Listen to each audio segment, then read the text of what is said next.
Hi friends, welcome to Everstudy Classes. So in this video we are going to cover another set of 5 important MCQs which have been asked in the past year papers which are relevant for UGC Net Commerce Examination. So the topic for this particular video is going to be business environment. So this is the part of the blast from the past 5 MCQ series which the Everstudy Classes has started, and in this particular series we are regularly covering 5 past MCQs from different topics which have a very high chance of being repeated in the next examination also, and we are trying to focus on the whole concept rather than just marking the right answer. So let's start our discussion. Now, before directly moving on to the topic, let me quickly tell you about the different courses which Everstudy Classes is presently running for UGC Net Commerce. So first and foremost, we are having free courses. The free course, the first one is a video analysis of past year papers, and this particular video which you are listening to presently is also part of this particular course. And in this video, we'll also be uploading the PDF files of this particular lecture which I am just delivering. And we're also having the unit wise glossary of different sets of units, plus we are providing free MCQs for practice. So this one is also free. So you just have to sign up on our website and just get access to all these. Now we are also running the test series for UGC Net Commerce, and we are offering 2 sets of test series. One is 6 full length mocks at 499, and another one is 12 sectional tests containing 100 questions each and 6 full length mocks at rupees 999.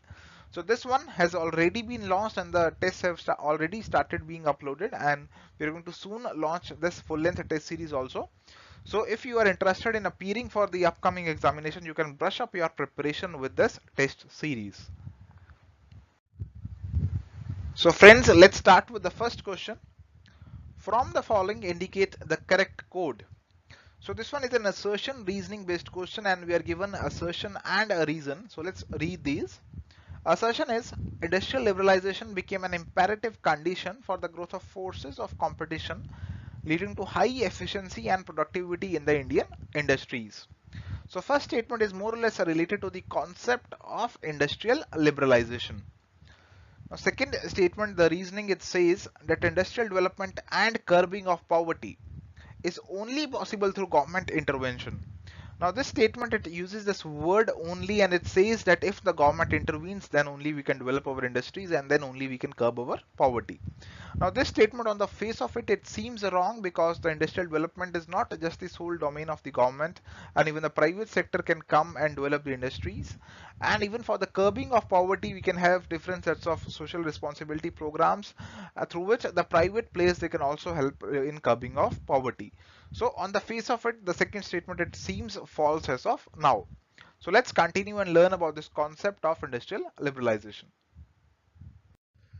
So to answer this particular question, we must be aware about this concept of economic liberalization.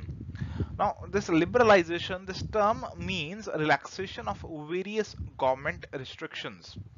Now, if the government, it relaxes the different restrictions which it had earlier imposed on the industries, then this would be termed as economic liberalization or industrial liberalization. Now, this industrial liberalization in India, it picked up in 1991. Now, in 1991, there was a very difficult scenario for India when the exchange reserves were getting low, and India was in dire need of money from the different foreign banks and the different foreign financial institutions. And one of the conditions which was placed by those institutions was that India introduced some structural reforms in the economy. And as a part of those structural reforms, India introduced this new economic policy. And this policy, it talked about the concept of liberalization, privatization, and globalization, or LPG. So thus a new set of reforms of liberalization, they were introduced, and this meant liberalizing the Indian business and industry from all unnecessary controls and restrictions. So from the business, from the industry, whatever controls and restrictions which were there, they were going to be removed or liberalized in some cases. Also, there was an end of the license permit quota raj. So earlier licenses were to be obtained by the industries, permits were to be obtained, and quotas were there. But now with this economic liberalization, they were abolished, and now the industries, they could expand their production in a free manner. and at the same time different controls which were placed on those industries, they were also removed. So this is the concept of economic liberalization. So now let's try to answer this question with the concept which we have just understood. So this assertion says industrial liberalization became an imperative condition for the growth of forces of competition, leading to high efficiency and productivity in Indian industries. So we have understood that industrial liberalization means when we allow the more and more private industries to grow up and do their businesses without any restriction. So if we allow the private sector to come up, this means that this is going to boost the forces of competition.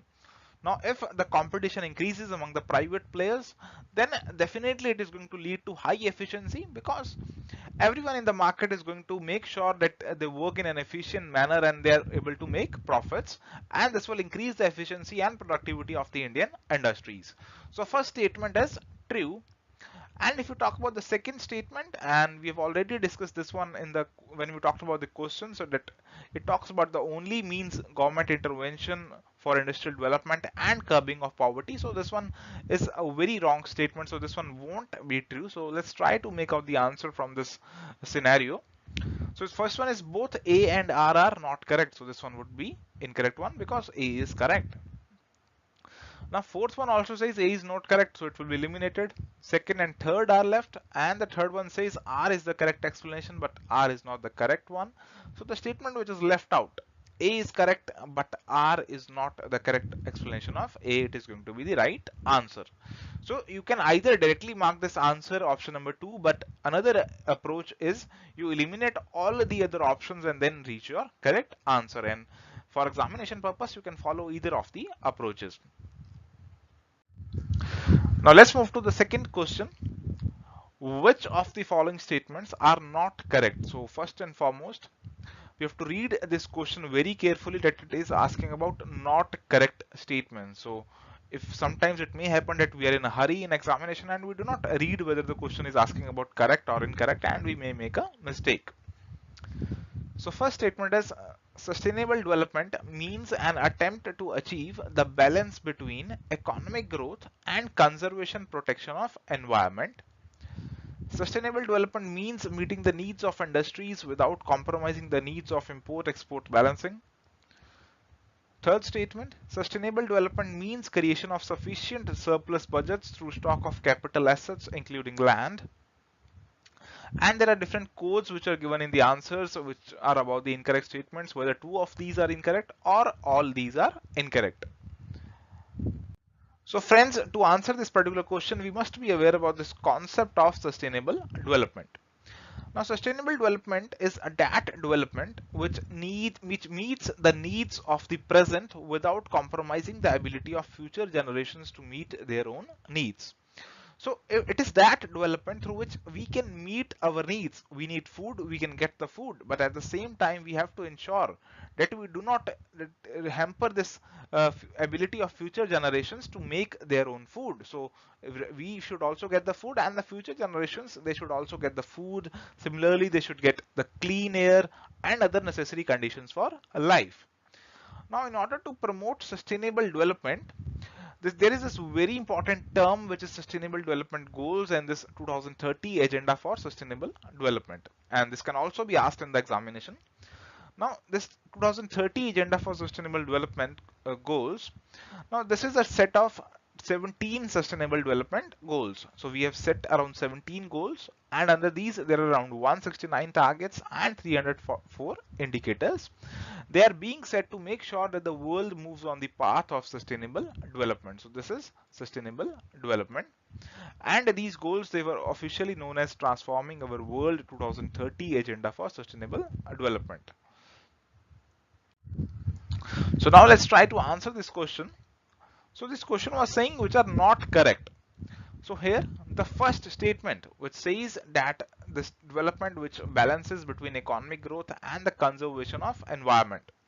Now if we try to relate to what we just studied in the previous slide, that the sustainable development is the development which meets the needs of present generation without compromising the need of future generation. So in a way, it means that the present economic growth, the present industrial development, it should make sure that it does not hamper the present environmental scenario, so that the future generations, they cannot meet their needs from the environment.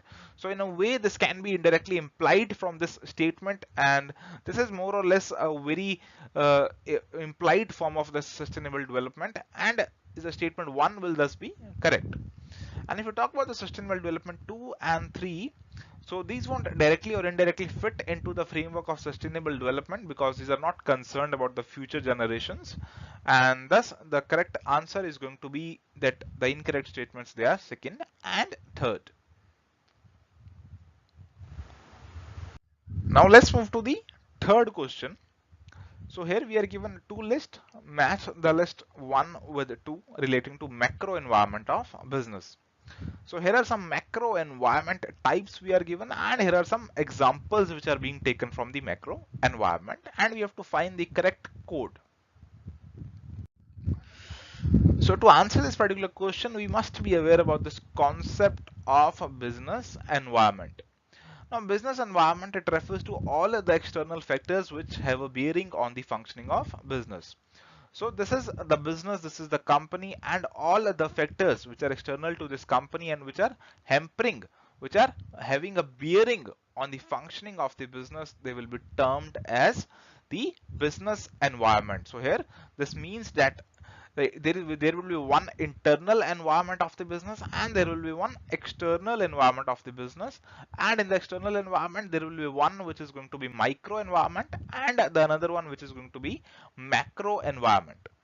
So in a way, this statement, this definition, it talks about the external environment, and we have to take a broader view. We do not have to just stick to this particular definition. We have to take a broader view in which the business environment, it comprises both internal and external environment factors with regard to business.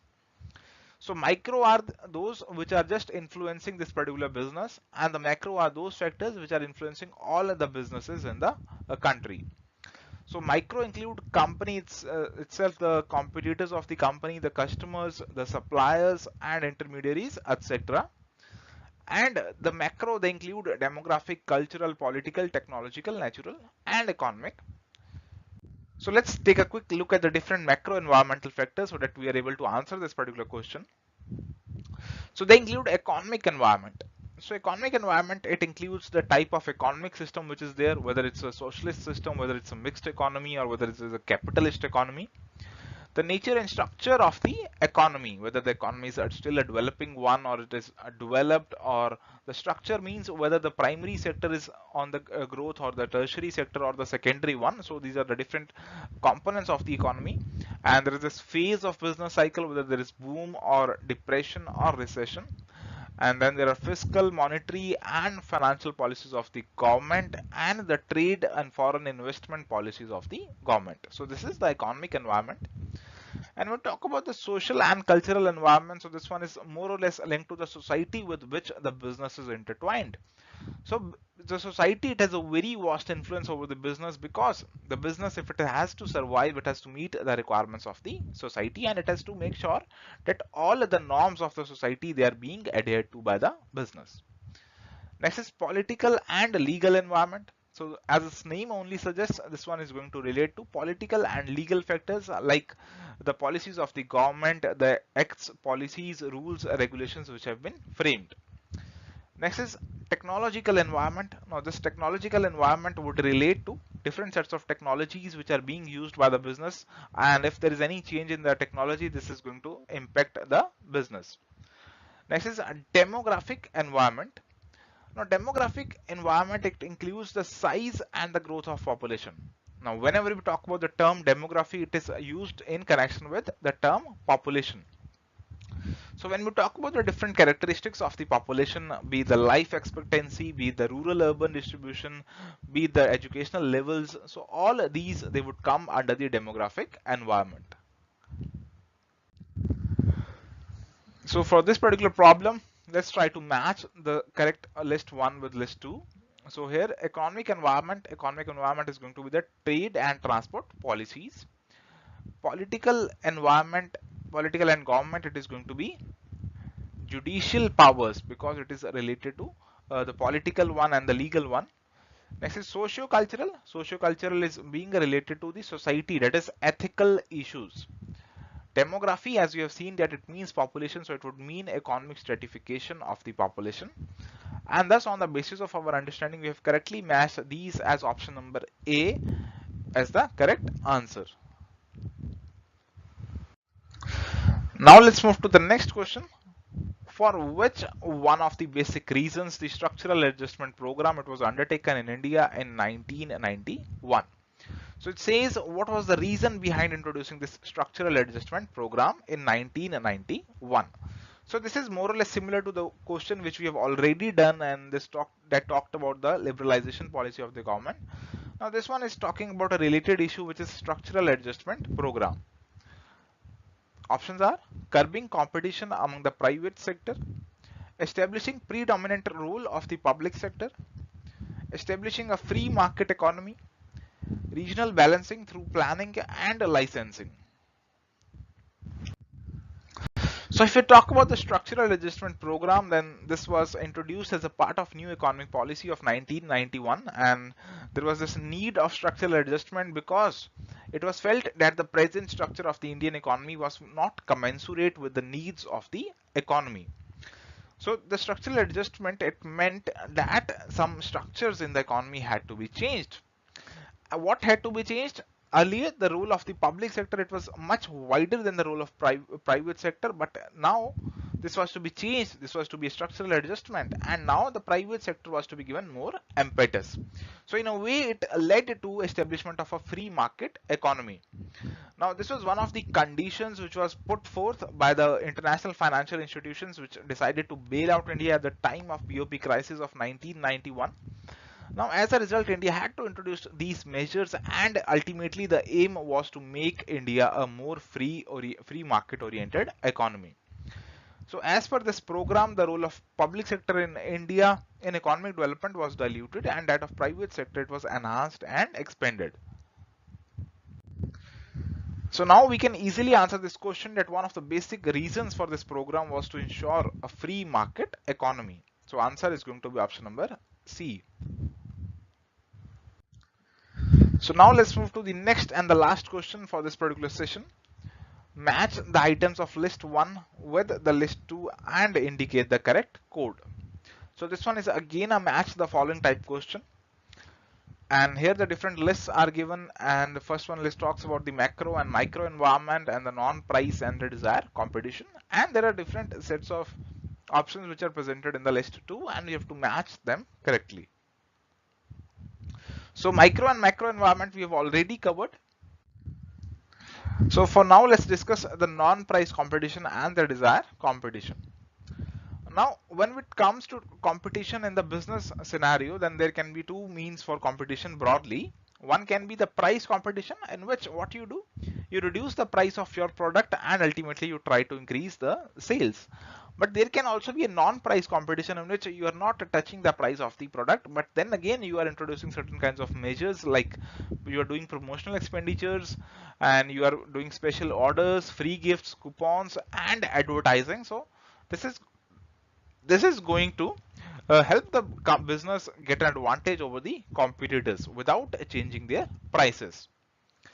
Now, desired competitors, they cover all the companies and organizations which are offering a product that the consumer desires immediately.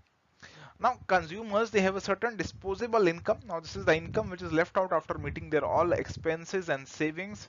So this is what is left in the pocket of the consumer. So what the desired competitors do, they try to play with the desires of the consumers, and they try to make sure that the sales of the companies on the different sets of desires, it increases. Now next is micro and macro, which we have already discussed in the previous slide. So let's not duplicate this one. So there are the different sets of options which are here. So micro external environment, it is very simple. Input suppliers, because this one is within the control of organization. Next is macro and external environment. Now macro we have already covered. One of the factors is economic and political factors. Next is non-price competition. So we have seen that in non-price competition, what we are doing, we are trying to compete in a way which does not affect the price of the products. We try to do more and more advertising, branding, etc. And one of the ways can be sponsoring of events like sports. Another is desire competition, in which what we do, there is competition among diverse products and these target the disposable income of the consumers. So we are targeting the different sets of desires of the consumers through disposable income. So using this particular information, we can easily answer this question that micro environment is going to be number 3, macro environment is going to be number 1, non-price competition is going to be 4, and desire going to be 3. So in a way we have matched all these correctly, and the answer is option number A, that is 3142. So friends, this was all about today's session on the 5 past MCQs on the topic of business environment. Thank you friends. If you enjoyed this video, please like it on YouTube, subscribe to our YouTube channel and share it with your friends. If you have any query, you can reach us at hello@everstudy.in, or you can follow us on Facebook, facebook.com/everstudyclasses, or you can even join our Telegram group, which is t.me/everstudy, and the link of all these are given in the description of this particular video. So thank you friends. We'll meet in the next video.